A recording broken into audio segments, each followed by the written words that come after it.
Hello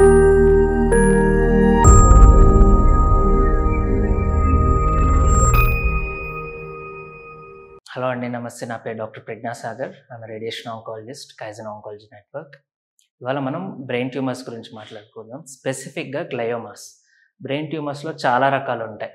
age బట్టి, రకమైన వచ్చిన బ్రెయిన్ ట్యూమర్ రకం బట్టి అన్ని టైప్స్లో కామన్గా చూసే టైప్ గ్లయోమాస్ అని ఉంటాయి. ఇవి కాకుండా మెనింజియోమా కానీ, శ్వానోమా కానీ, పిట్యూటరీ ట్యూమర్స్ కానీ, అవన్నీ కూడా వేరే రకం అన్నమాట.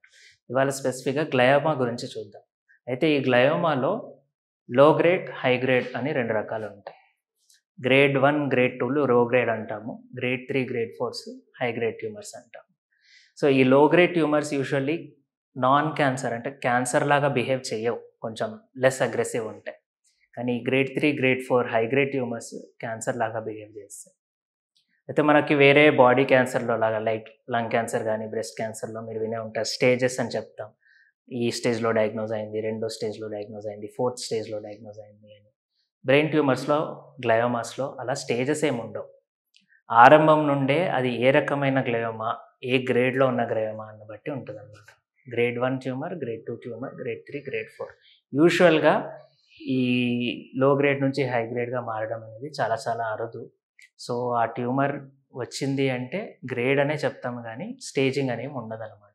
సో హై గ్రేడ్ ట్యూమర్స్ చిన్నగా ఉన్నా, పెద్దగా ఉన్నా కూడా కొంచెం అగ్రెసివ్గానే బిహేవ్ చేస్తాయి. అయితే వీటి ట్రీట్మెంట్ ఎలా ఉంటుంది? Main important treatment and the most important treatment is surgery. ఈ జబ్బు డయాగ్నోజ్ అయినప్పుడు యూజువల్లీ హెడేక్, వామిటింగ్ కానీ, ఫిట్స్ కానీ, ఏదైనా బాడీ పార్ట్ వీక్నెస్ కానీ, ఇలాంటి సిమ్టమ్స్తో పేషెంట్స్ వస్తారు. అలాంటి వాళ్ళలో ఎంఆర్ఐ చేస్తే జబ్బు ఉన్నట్టుగా కనిపిస్తుంది. And the first treatment should be surgery. సర్జరీలో వీలైనంత వరకు సేఫ్గా, అంటే మన ఆపరేషన్ వల్ల బ్రెయిన్కి డ్యామేజ్ కాకుండా ఎంత వీలైతే అంత ఆ ట్యూమర్ని తీయడం అనేది మెయిన్ ట్రీట్మెంట్ అన్నమాట.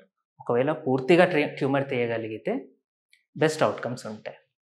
లో గ్రేడ్ ట్యూమర్స్లో, ఎస్పెషల్లీ యంగ్ పేషెంట్స్లో కొన్నిసార్లు పూర్తిగా ట్యూమర్ తీయగలిగితే మనకు ఫర్దర్ ట్రీట్మెంట్ కూడా అవసరం పడదు. కానీ హై గ్రేడ్ ట్యూమర్స్లో, లేదా కొంచెం లో గ్రేడ్ ట్యూమర్లో ఏదైనా జబ్బు మిగిలిపోయినప్పుడు సర్జరీలో, ఇలాంటి వాటిలలో మనకి అడిషనల్ ట్రీట్మెంట్ అవసరం పడవచ్చు.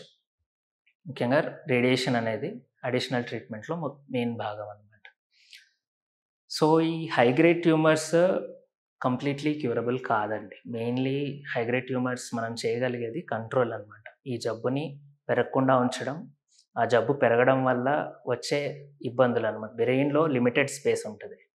మన స్కల్ లోపల బ్రెయిన్కి తప్ప వేరే దానికి స్పేస్ లేదు. సో వేరే ట్యూమర్ వచ్చినప్పుడు ఆ ట్యూమర్ సైజ్ బట్టి అడిషనల్ ప్రాబ్లమ్స్ కానీ, మిగిలిన బ్రెయిన్కి ప్రెషర్ పెట్టి దానివల్ల వచ్చే ఇబ్బందులు కానీ జరుగుతాయి అన్నమాట.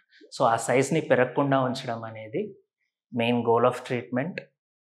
ఐదర్ రేడియేషన్ కానీ, కీమోథెరపీ కానీ ఏది ఇచ్చినా కూడా సర్జరీ తర్వాత సైజ్ పెరగకుండా ఉండడం, patient quality of life maintain చేయడం, అంటే బిఫోర్ ట్రీట్మెంట్ తనకి ఎలాంటి సిమ్టమ్స్ ఉన్నాయో లేదా ఏం సిమ్టమ్స్ లేకుండా ఉన్నారో అదే లైఫ్ని మెయింటైన్ చేయడానికి ట్రై చేయడం యాజ్ మచ్ యాజ్ పాసిబుల్. అది మెయిన్ గోల్ ఆఫ్ ట్రీట్మెంట్ ఉంటుంది. బట్ ఈ హై గ్రేడ్ గ్లయోమాస్, ఎస్పెషలీ గ్లయోబ్లాస్టోమా అని ఒక రకం ఉంటుంది. అది అంత కొంచెం అగ్రెసివ్ బిహేవియర్ ఉంటుంది.